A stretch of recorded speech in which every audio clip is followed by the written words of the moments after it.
এখন ভুয়া নামে বাজারে চলে আলে হাদিস বলে একটা ভুয়া নাম বেরিয়েছে, জানেন? একটা ভুয়া নাম বুঝেছেন? আলে হাদিস পুরো ভুয়া নাম, নামটা পুরো ভুয়া, ওর কোনো হালও নেই, হকিকত নেই। নাম কি? একটা চলতি ভাষায় কথা বলে, আমি আর নামটা বলবো না, আপনারা বুঝে নেবেন।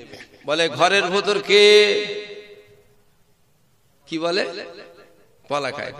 কি ঘরে? কি ঘরে? ঠাকুর ঘরে। বলে ঠাকুর ঘরে কে? উত্তরে কি বলে? আমি। তোকে জিজ্ঞেস করা হয়েছে কলা খেয়েছি না, জিজ্ঞেস করা হয়েছে? হ্যাঁ, এই আলে হাদিস গুলো হলো ওই কলা খাওয়া পার্টি। ইমাম মানিনি, ইমাম মানিনি, পৃথিবীর মধ্যে সব থেকে ইমাম যদি বেশি মানতে হয় তো ওরাই মানে, আর খালি বলে আমরা কলা খাই। কথা বোঝা গেল না? গেল না? এই কথা বোঝা গেল না? গেল না?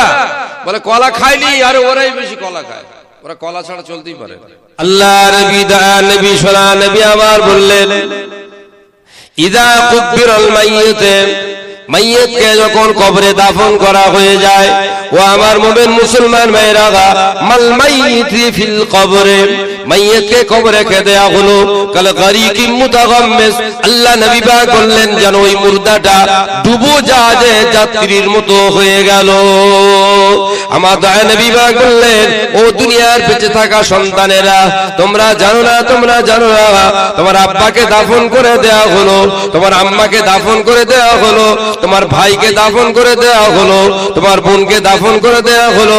আমার দয়া নবী পাক বললেন কাল গারিকিল মুতাগাম্মিস, জানো জাহাজটা ডুবিয়ে দেওয়া হলো। জাহাজ ডুবে যাওয়ার পরে যাত্রীগুলো হাবুডুবু খেতে থাকে, কিনারায় চলে যাবে, একটু সাহারা পেয়ে যাব। যাত্রীরা হাবুডুবু খেতে থাকে, একটা কাঠ ভেসে আসবে, একটু সাহারা দিয়ে উপরে চলে যাব।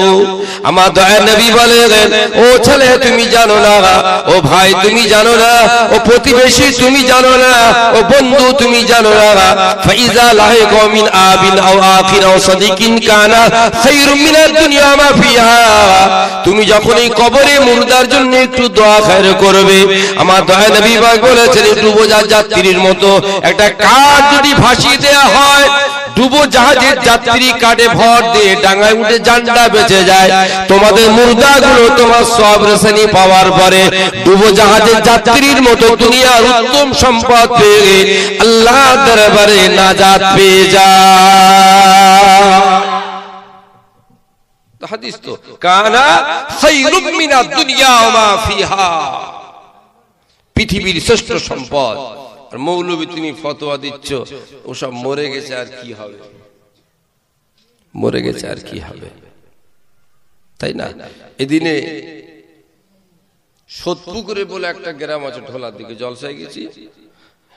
আমি যে হুজুর কি আছে? বলে সেই আমাদের ইমাম সাহেব নতুন এসছে, ইমাম সাহেব দাওয়াত করেছি, আর আমার আব্বা ইন্তেকালে যারা কবর খুঁড়েছে সব ওদের সব খাওয়াবার জন্য দাওয়াত কিছু করে না, করে না। বেদাত বেদাত বেদাত বেদাত বেদাত। হুজুর এটা কি বেদাত? বলে এসব হাদিসে নেই, কোরআনে নেই, হাদিসে নেই। আমি বলি ওই মৌলবীর জন্য আমার দুটো ফতোয়া, তোরা মানতে পারবি? তাহলে ফতোয়া দেবো, না মানলে দেবো না। মানতে পারবি?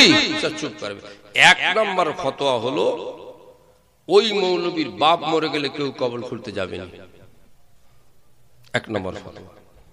নিজে খোঁজ, সাপ বিছে পানি কাদা জঙ্গল হয়ে আসে, এক হাঁটুকের কাদা, যা তোর মার কবর তুই খোঁড় গে, চলে যা।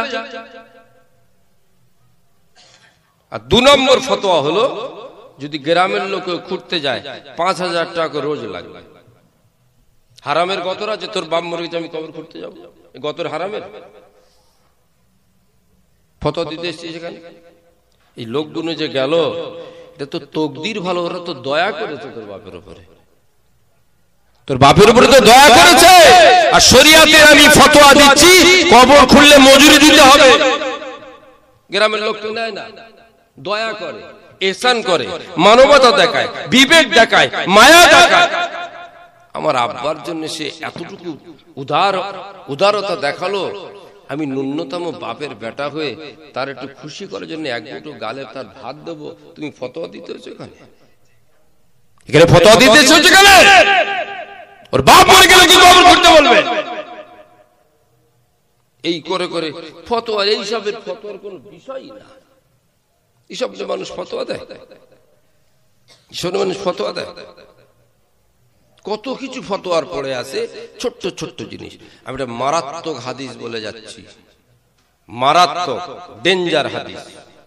এই ডেঞ্জার হাদিসটা মনে রাখ ছেলেরা, ডেঞ্জার হাদিস একটা বলবো, মনে রাখতে পারবি তো? বাংলায় বলবো। ইন্না শাইতানা ইয়াতামাসসালু ফি সূরাতির রাজুল। আল্লাহ নবী দয়া নবী বা কোলা আখিরি জামান উম্মতেরা সাবধান হয়ে যাও, সাবধান হয়ে যাও। আমি রাসূলুল্লাহ তোমাদের বলে যাচ্ছি সাবধান হয়ে যাও। আখিরি জামানা এত কঠিন জামানা পড়ে যাবে, উম্মতেরা চিনতে পারবে না, জানতে পারবে না, বুঝতে পারবে না। আমি রাসূল বলে যাচ্ছি ইবলিস শয়তান মানুষের রূপ ধারণ করে নেবে, মিসলু সূরাতির রাজুল, পুরুষ মানুষের রূপ ধারণ করে নেবে, মৌলবী সেজে যাবে আর তোমাদেরকে হাদিস শোনাবে। ওই হাদিস শুনে গোমরা হয়ে যাবে, অথচ কে হাদিসটা বললো তাকে চিনতে পারবে না। খোদার কসম বলছি সহি হাদিস। ইবলিস এরকম জামা পরে, আর এই নেটে যে ওয়াজগুলো হচ্ছে আমার ভয় হচ্ছে ওর মধ্যে কটা ইবলিস আছে। নেটে যে ওয়াজগুলো হচ্ছে আমার ভয় হচ্ছে ফি সূরাতুর রাজুল, আল্লাহই ভালো জানে মানুষের রূপ ধরে কটা শয়তান ওয়াজ ছেড়েছে নেটে। রাসূল বলছে এরপরে ওই ওয়াজগুলো শুনে পাড়ায় দ্বন্দ্ব হবে। কি হবে? ইনি এসে বলবে এটা বেদাত, এই এটা চলবে না, এই এটা আমি হাদিস কে বলেছে? বলে মাওলানা। কোন মাওলানা?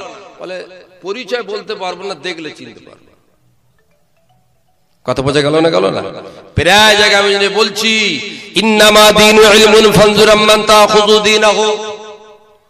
ইসলামের শরিয়াতের জ্ঞানটা বড় ভাইটাল জিনিস। যাকে চেনো না তার কাছে জ্ঞান নিতে যাবে না, মানা করে যাচ্ছে। কিতাবুল ইলমের হাদিসে লেখা আছে ফিতনা হচ্ছে সমাজে, ফিতনা হচ্ছে সমাজে।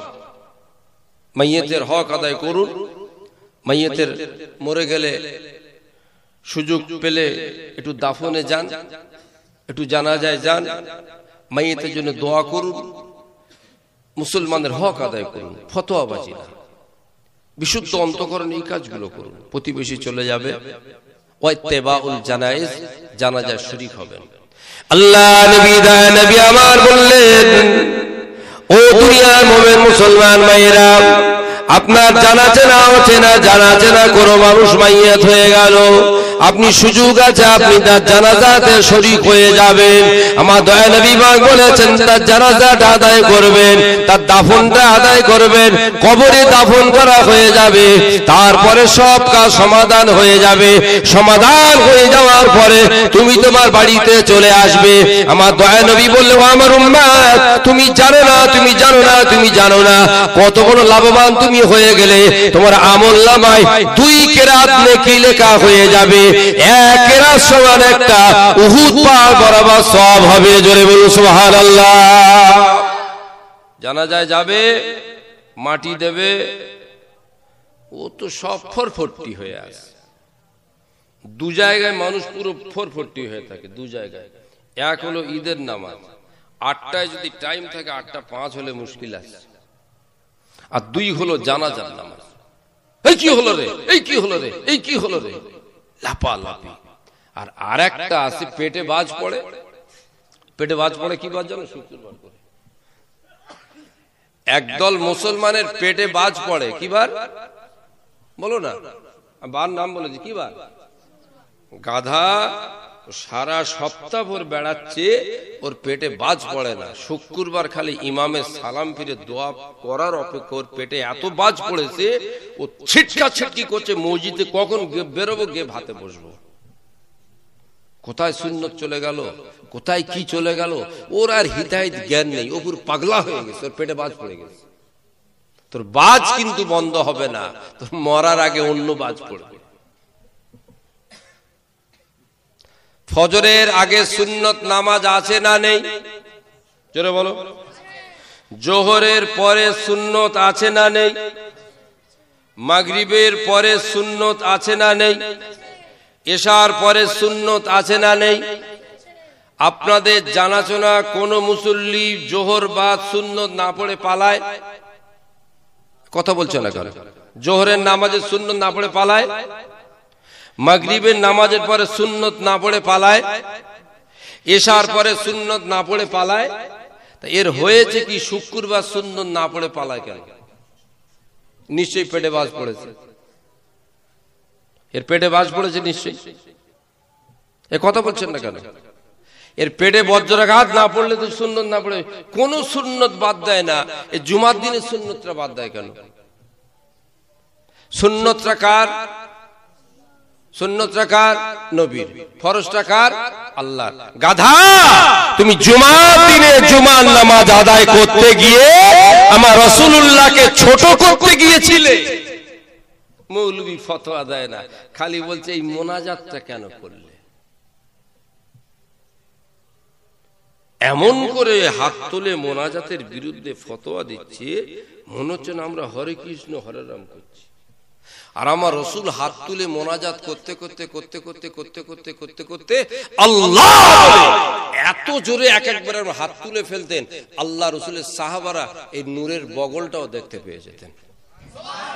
এই জোরে বলবেন সুবহানাল্লাহ।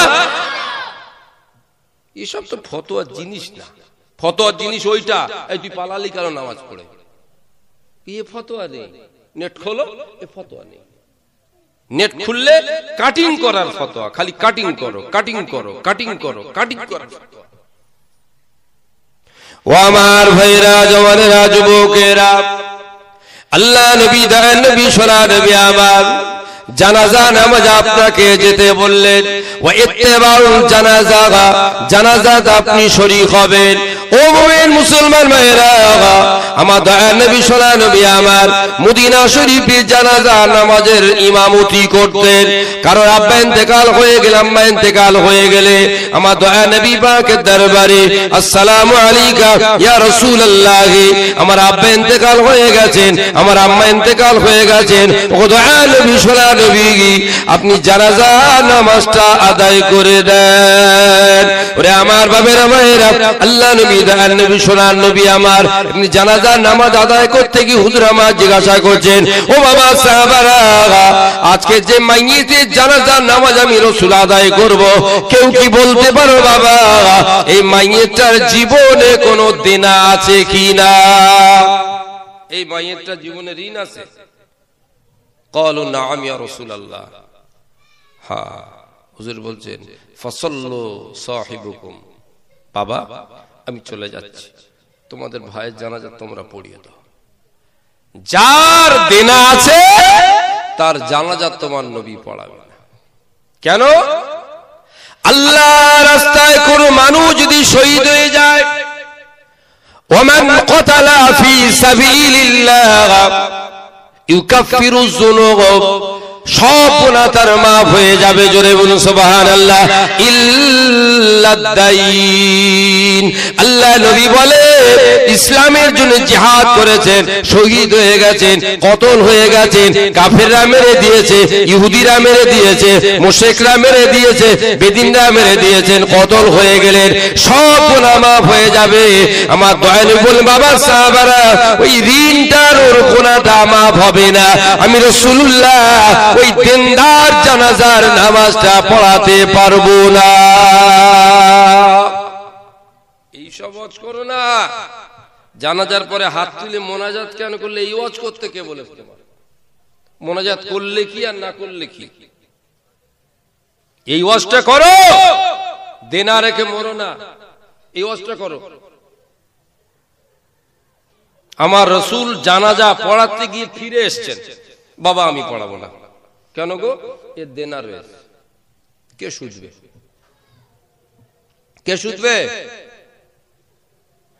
আল্লাহ নবী পাকের উম্মতরা জেনে রেখে দেন, যখন কোন মানুষ দুনিয়া ছেড়ে চলে যাবে, ইন্তেকাল হয়ে যাবে, ইন্তেকাল হয়ে যাওয়ার পরে তার প্রথম কাজ হলো কাফন দাফনের ব্যবস্থা করা। কাফন দাফনের ব্যবস্থা করার পরেতে আল্লাহ নবী পাক বলে গেলেন, 2 নম্বর কাজ হলো, ও সন্তানেরা, তোমার আব্বার কোনো দেনা আছে কি লক্ষ্য করে দেখো, তোমার মায়ের কোনো দেনা আছে কি ঋণ আছে লক্ষ্য করে দেখো। 3 নম্বরে বলা হলো, তোমার আব্বা আম্মা কোনো ওসিয়াত করে গেছে কি দেখো। কাফনের কাজ মিটে যাবে, দাফনের কাজ মিটে যাবে, ঋণ মুক্ত হয়ে যাবে, ওসিয়াত পূর্ণ হয়ে যাবে। 3টে কাজ কমপ্লিট হয়ে যাওয়ার পরে যেটুকু সম্পদ রেখে যাবে ভাই ভাই ভাগ করে নেবে। এখন সব নতুন ফতোয়া বেরিয়েছে, সব মরার আগে লিখে দিয়ে যাচ্ছে। শিখিয়েছে কে? কোন মৌলভী সাহেব? কোন মৌলভী সাহেব শিখিয়েছে? মরার আগে সব লিখে দিয়ে যাও। এই ফারাজ সম্পত্তিটা টোটাল মসলাটাই হলো তাআল্লামুল ফারাইদা ওয়া আল্লামুহান নাস ফাইন্নাহা নিসফুল ইলম। পৃথিবীতে যত বিদ্যা আছে সব বিদ্যা হলো 50%, আর ইলমে ফারাজ বিদ্যাটা হলো 50%। কি ব্যাপার? এত হাদিস, এত কোরআন, এত মসলা, এত ফিকহ, এত ফারাজ সব মিলে অর্ধেক, আর এই ফারাজ বিদ্যাটা অর্ধেক। বলছে সব মসলা চলবে মরার আগে, আর ফারাজ বিদ্যাটা চলবে মরার পরে। ও মরার পরের বিদ্যাটা আগে করে দিয়ে পালাচ্ছে। পালা থেকে কাকে 19 করছে, কাকে 20 করছে। আর এরকম নজিরও আছে, ও বেটা গাধা মরার আগে লিখে দিয়েছে, আর লাস্ট নিজে ডাক্তার দেখার জন্য ভিক করতে হচ্ছে। এরকম নজির আছে না নেই? কে বলেছে এত দরদ দেখাতে? তোমার সম্পদ তোমার প্রয়োজন হতে পারে, তুমি বৃদ্ধ হয়ে গেছো, তোমার বিক্রি করে চিকিৎসা করতে। তোমার ছেলে যদি না দেখায়, কে দেখবে তোমার? কে দেখবে তোমার? কথা বুঝতে পারছেন না? মাইয়াতের হক দেনাকে পরিশোধ করতে হবে, দেনা পরিশোধ করে দিতে হবে, ঋণ পরিশোধ করে দিতে হবে। আমার রাসূল পাক সাল্লাল্লাহু আলাইহি ওয়াসাল্লাম জানাজা পড়তে গিয়ে ফেরত এসেছে। ওসব বাদ দিয়ে দোয়া কেন? আর দোয়া তো সারা জীবন করতে হবে। ইন্না লিল্লাহি ওয়া ইন্না ইলাইহি রাজিউন। মাইয়াত ইন্তেকাল হয়ে গেল, ওই দোয়া শুরু। একবার জোরে বলুন। এ হানাফি মাযহাবের মানুষেরা, হানাফি মাযহাবের বিশ্বাসী আমার ভাইরা, আমাদের ইমাম জামানার ইমামে আজম আবু হানিফা রাহমাতুল্লাহ আলাইহি तमाम পৃথিবীর জমিনে বর্তমান 95% মানুষ মাযহাব মানে। আর এই 95% মানুষের ভিতর থেকে 3 ভাগের 2 ভাগ মানুষ হানাফি মাযহাবকে বিশ্বাস করে। জোরে বলুন সুবহানাল্লাহ। ও হানাফি মাযহাবের মানুষেরা ফতোয়াবাজি বন্ধ করে দাও। ইমামে আজম আবু হানিফা রাহমাতুল্লাহ হুজুর আমার ইন্তেকাল হওয়ার পরে হুজুরকে কবরে দাফন করার আগে, হুজুরের কবরে লাশ মোবারকটা কবরে নিয়ে যাওয়ার আগে 70,000 কোরআন খতম করে তবে ইমামে আজম আবু হানিফাকে দাফন করা হয়েছে। মাটি দেওয়ার আগেই শুরু। খুতিমা আলাইহি 70 আলফান। 70 মানে কত? 70। আলফুন মানে 1000। 70,000 কোরআন খতম হয়েছে। কার জন্য? আমাদের ইমাম ইমামে আজম আবু হানিফা রাহমাতুল্লাহ আলাইহি। শুরু হয়ে গেল সওয়াব রসাল। এরপরে জানাজা শুরু হয়ে গেল। আল্লাহুম্মা গফির হাইয়িনা মাইয়িতিনা। জানাজা নামাজ পড়া শুরু হয়ে গেল। মাইয়িতের জন্য দোয়া শুরু হয়ে গেল। জোরে বলুন সুবহানাল্লাহ। এ মুমিন মুসলমান ভাইরা, আল্লাহ নবী বলে দিলেন, ইজা সাল্লাইতুম আলাল মাইয়িতি ফাখলিসু লাহু দুআ। তোমরা মাইয়িতকে দাফন করে দেওয়ার আগে, জানাজা আদায় করে নিয়ে ওই মাইয়িতের জন্য তোমরা যদি ভালো চাও, বিশুদ্ধ অন্তঃকরণে মাইয়িতের জন্য আল্লাহ পাকের দরবারে দোয়া চাও। জোরে বলুন সুবহানাল্লাহ। ইজা সাল্লাইতুম আলাল মাইয়িত, জানাজা হয়ে গেল, ইসাল সব করুন, সূরা ফাতিহা পড়ুন, সূরা ইখলাস পড়ুন, দরুদ শরীফ পড়ুন, কালমা শরীফ পড়ুন, দোয়া করা হচ্ছে। কি অন্যায় হয়েছে এটা? এটা মরা মানুষের জন্য যদি সূরা ফাতিহা পড়ে দোয়া চাওয়া হয়, এর নাম ইসাল সব। একবার জোরে বলুন, এর নাম কি? ইসাল। কি অন্যায় হয়েছে? বিদাত বিদাত বিদাত বিদাত বিদাত, এই সব নিয়ে সমাজে ফেতনা। আমিও সব ঝামেলা চুকিয়ে দিয়েছি। এখন আমার জাত, আমরা খোদার কাছে যাব কি নিয়ে হয়তো লেবাসটা পরে আছি, এটাও মনে হচ্ছে হারাম। এটা সব বরবাদ হয়ে যাবে। রিজিকটা তো সব বরবাদ হয়ে যাচ্ছে আমাদের। আত্মীয়তার রেস্তা বন্ধ হয়ে যাবে, গ্রামের রেস্তা বন্ধ হয়ে যাবে, প্রতিবেশী রেস্তা বন্ধ হয়ে যাবে, শুধু কত কুওয়াতে গিজা, এই খাদ্যর জন্য নাস্তে নাবুদ হয়ে গেল দেশটা। বলতে পারবে একটা লোক অনেক টাকা সুদ খায়, বাপ বেটা মিলে সুদ খায়, বউটাকেও লাগিয়ে দিয়েছে, হেবি লাভবান হয়েছে। কি হয়েছে? আমরা খাই এই ধানের তৈরি করা চাল, আর ওরা খায় সোনার তৈরি করা চাল। তাহলে বলতুন তো বাপের বেটা, আমিও খাই মুসুর ডাল, তুমিও খাও মুসুর ডাল, আমিও খাই ওই তোমার ওই রমজাননগরের মোষের গোস্ত, তুমিও খাও রমজাননগরের মোষের গোস্ত। তো লাভবান কি হয়েছে? না না না না না, এটা 20 তলা বিল্ডিং করেছে, ঘোড়ার ডিম করেছে। আরো যারা জুয়া খেলে, ইন্নামাল খামর আল মাইসির, আরো যারা জুয়া খেলে, এদের হাল হকিকত আল্লাহ ছাড়া, কুকুর বিড়াল ছেঁড়া ছাড়া এদের আর কোন হাল গিয়ে দেখে, ঘরে খবর নাও কিচ্ছু আর নেই। লাস্টে সে বইয়ের বাপের বাড়ির ডাবরটাও বন্ধক দিয়ে ফেলেছে, সেটুকুও বন্ধক হয়ে গেছে। এই লাভবান হয়েছে জুয়া খেলে, এই লাভ হয়েছে। বইয়ের হাতে 2টো চুড়ি ছিল, সেটা বন্ধক হয়েছে, এই লাভবান হয়েছে। একটা ঘটি ছিল, সেটাও বন্ধক হয়ে গেছে, এই লাভবান হয়েছে। আর কি হয়েছে? মারতে মারতে বউকে মা বলে ফেলেছে, মুল সাহেব ফতোয়া দাও, এই হয়েছে। কোনো লাভ নেই, কোনো লাভ নেই। মুসলমান একটু আল্লাহর উপরে ধৈর্য রাখুন, আল্লাহর উপরে ভরসা রাখুন, অল্পতে সন্তুষ্ট থাকুন, এতেই দেখবেন মজা।